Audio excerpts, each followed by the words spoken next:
এটা হচ্ছে আমাদের পোর্টালের যে ড্যাশবোর্ডটা আছে ওইটা। এখানে আপনার টোটাল যে পরিমাণ ক্লায়েন্ট লোড দেওয়া হবে পোর্টালে, ক্লায়েন্টের ইনফরমেশনটা এখানে দেখাবে। তারপর অনলাইন ক্লায়েন্টের মধ্যে যে ক্লায়েন্টগুলো রিচার্জ ওকে থাকবে, সব কিছু ওকে থাকবে, সেগুলোকে এখানে দেখাবে। তারপর এক্সপায়ার যে ক্লায়েন্টগুলো থাকবে, যাদের রিচার্জ শেষ হয়ে যাবে, ওদেরটা এই পোর্শনে দেখাবে। আর যে ক্লায়েন্টগুলোকে আপনি ইয়া করে দিয়ে যাচ্ছেন, বাদ দিয়ে দিতে চাচ্ছেন, ওগুলো এখানে দেখাবে। যে যে ক্লায়েন্টগুলোকে বাদ দিয়ে দিতে যাচ্ছেন ওগুলো লেফট ক্লায়েন্টের মধ্যে দেখাবে। তারপর এখানে আপনার পোর্টালের যেই মেইন ব্যালেন্সটা থাকে, ব্যালেন্সটা এখানে দেখাবে। তারপর যে ক্লায়েন্টগুলো এই মুহূর্তে অ্যাক্টিভ আছে, অনলাইনে আছে, ওগুলোকে এই পোর্শনের মধ্যে দেখাবে। এই যেমন এখানে যদি ক্লিক করেন, আপনার যে ক্লায়েন্টগুলো অ্যাক্টিভ থাকবে ওগুলোকে এখানে দেখাবে। আচ্ছা, এটা হলো আমাদের যে মেইন ড্যাশবোর্ডটা থাকে, মেইন যে ড্যাশবোর্ডটা ওইটার ইনফরমেশন।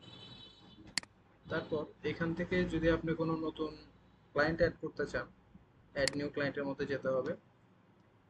এখানে ক্লায়েন্টের রাউটারের যেই ইউজার নেমটা বসান বা পিপিপিওই যেটা বসান ওইটা এখানে বসাতে হবে। যেমন আমি একটা দিচ্ছি, ডেমো ওয়ান।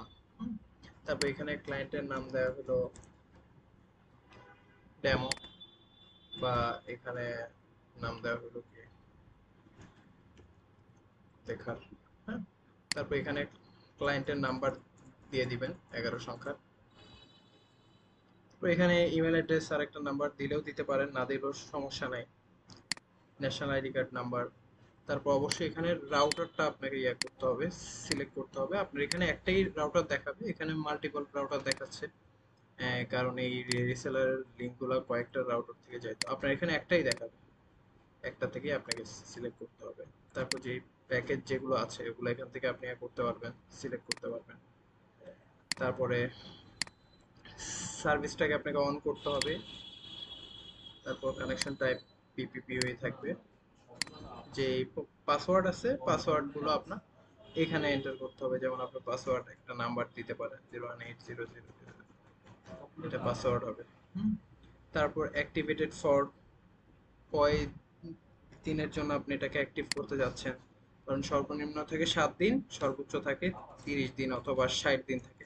মানে আপনি একটা ক্লায়েন্টকে যদি আপনি 7 দিনের জন্য রিচার্জ করতে চান, এখানে 7 প্রেস করবেন, অথবা 1 মাসের জন্য রিচার্জ করতে চাইলে 30 প্রেস করবেন। ওই হিসাবে আপনার পোর্টাল থেকে এই টাকাটা কেটে নিবে। তারপরে এখানে এনাবেল নোটিফিকেশন নো দিয়ে দিবেন। না হলে এখানে আপনার ওই ক্লায়েন্টকে যেই প্যাকেজটা আপনি আপডেট, ধরেন কখনো ক্লায়েন্টের প্যাকেজ আপডেট করলেন, নতুন ক্লায়েন্ট আপ করলেন, তখন ক্লায়েন্টের ওখানে অযথা একটা ইয়া চলে যাবে, মেসেজ চলে যাবে, যেটার কোনো প্রয়োজন নেই। তারপর জোনের মধ্যে আপনি জোন লিখে রাখতে পারেন আপনার সুবিধার জন্য। সবচেয়ে ভালো হয় অ্যাড্রেসের মধ্যে লিখে রাখলে, যে ক্লায়েন্টের অ্যাড্রেস যে কোনো জায়গায়, যেমন কুমিল্লা, হ্যাঁ, অ্যাড্রেস লিখে দিলেন। তারপর অন্যান্য যদি কিছু লেখার থাকে ওইটাকে লিখে দিলেন। তারপর ইজ অ্যাক্টিভ, অ্যাক্টিভ করাই থাকবে। সেভ ক্লায়েন্ট দিবেন। সেভ ক্লায়েন্ট যদি দেন তাহলে আপনার আইডিটা ক্রিয়েট হয়ে যাবে। এটা হচ্ছে একটা ক্লায়েন্টের আইডি কিভাবে বানাতে হয়, ওই প্রসেসটা। তারপর এখন ধরেন আপনি কিছু ক্লায়েন্টকে আপনি রিচার্জ করতে চাচ্ছেন। ধরেন আপনার কিছু ক্লায়েন্ট অলরেডি লাইন ছেড়ে চলে গেছে, ওগুলো তো আপনার বারবার এক্সপায়ার্ড ক্লায়েন্টের মধ্যে এসে যাবে। আপনি যখন রিচার্জ করতে যাবেন তখন আপনার দেখে দেখে দেখে দেখে একটা একটা ধরে ধরে যেভাবে করে সিলেক্ট যদি সবগুলো দেন তাহলে তো আপনার জন্য সুবিধা হবে। যেমন দেখেন এখানে যদি আমি সবগুলো ক্লায়েন্টকে রিচার্জ করতে চাই, ধরেন 10 দিনের জন্য রিচার্জ করব, এখানে রিচার্জ দিলাম, এই যে সবগুলো এখানে কিন্তু চলে আসতেছে, সবগুলোর একটা অ্যামাউন্ট এখানে চলে আসতেছে। এখানে এটাকে একের জায়গায় আমি 500 করে দিলাম। হ্যাঁ, 500 করে দিলে এখানে আমি 10 দিনের জন্য যদি রিচার্জ করতে চাই, রিচার্জ অল দিলে সবগুলোর একটা অ্যামাউন্ট এখানে চলে আসতেছে। এখন এই ক্লায়েন্টগুলোর মধ্যে কিছু ক্লায়েন্ট আপনার লাইন ছেড়ে চলে গেছে, ওদেরকে আপনি এক্সপায়ার্ড ক্লায়েন্ট লিস্টে রাখার কোনো প্রয়োজন নাই। ওদেরকে আপনি লেফট ক্লায়েন্টের মধ্যে রেখে দিবেন। লেফট ক্লায়েন্টের মধ্যে যদি চলে যায় তাহলে ও বারবার এক্সপায়ার্ড ক্লায়েন্ট লিস্টে এসে আপনার হ্যাসেলটা বাড়াবে না। এখানে আপনি ওইটা লেফট ক্লায়েন্ট করার জন্য এখানে এডিট অপশনে যাবেন, ক্লায়েন্ট এডিট অপশন, অপশনে গিয়ে এখানে ইজ অ্যাক্টিভকে আপনি ইনঅ্যাক্টিভ বানিয়ে দেবেন। ইনঅ্যাক্টিভ বানিয়ে আপডেট ক্লায়েন্ট রিসেলার, আমি আইডিটা রাখতেছি মনে রাখার জন্য, আপডেট ম্যাক রিসেলার। তখন দেখবেন এই আইডিটা আর আপনার এক্সপায়ার্ড লিস্টে থাকবে না, সেটা আপনার লেফট ক্লায়েন্টের মধ্যে চলে আসবে নিচে।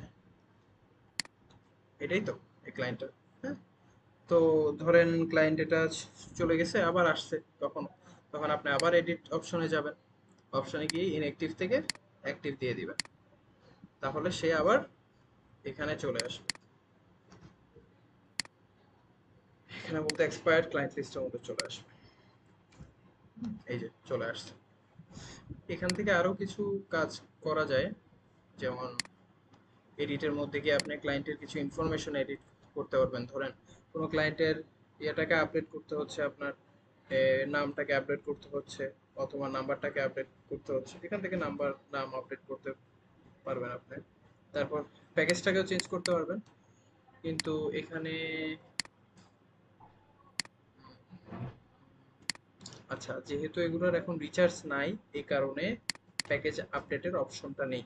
যদি রিচার্জ থাকে অ্যাকাউন্টের মধ্যে তাহলে প্যাকেজ আপডেটের অপশনটা এখানে চলে আসবে। আপনার চাইলে এখানে ক্লিক করে এখানে একটা এখানে যেরকম ডাউন অ্যারো চিহ্ন আছে, এখানে একটা অ্যারো চিহ্ন আসবে, ওখানে ক্লিক করলে আপনার মাল্টিপল প্যাকেজগুলো আপনি দেখতে পারবেন এখান থেকে। ওই দেখে আপনি ওটা চেঞ্জ করতে পারবেন, চেঞ্জ করে জাস্ট আপডেট ম্যাক রিসেলার দিলে এটা চেঞ্জ হয়ে যাবে। ঠিক আছে, এগুলোই। আর কিছু আছে কিনা? তারপরে এই যে দেখেন আমার এখানে ব্যালেন্স নেই, এই কারণে অপশনটা দেখাচ্ছে না। ও, চাইলে আপনি এখান থেকেও রিচার্জ করতে পারবেন, আপনার পোর্টালে ব্যালেন্স রিচার্জটা এখান থেকে করতে পারবেন। রিচার্জ অ্যামাউন্টটা দিবেন, ধরেন 5000 টাকা রিচার্জ করতে যাচ্ছেন, সেই অনুসারে এখানে রিচার্জ দিয়ে প্রসেস পেমেন্ট দিলে আপনার এটা হয়ে যাবে। যেখানে কিছু ইয়া কাটে, এই যে অপশনটা আসবে, এখান থেকে আপনি রিচার্জ করতে পারবেন। অথবা আপনি বিকাশের পেমেন্ট অপশনে গিয়ে, যেহেতু আমাদের এটা মার্চেন্ট নাম্বার, তো মার্চেন্ট নাম্বারের এখান থেকে টাকা, এখান থেকে পাঠাইলে মেবি কিছু টাকা কাটে, ওই মার্চেন্ট নাম্বার থেকে যদি এই রেফারেন্স সহ পাঠান তাহলে আপনার ইয়েটা কাটবে না, টাকাটা আর কাটবে না, এক্সট্রা টাকাটা। ঠিক আছে, আর এগুলো তো বললাম সবকিছুই।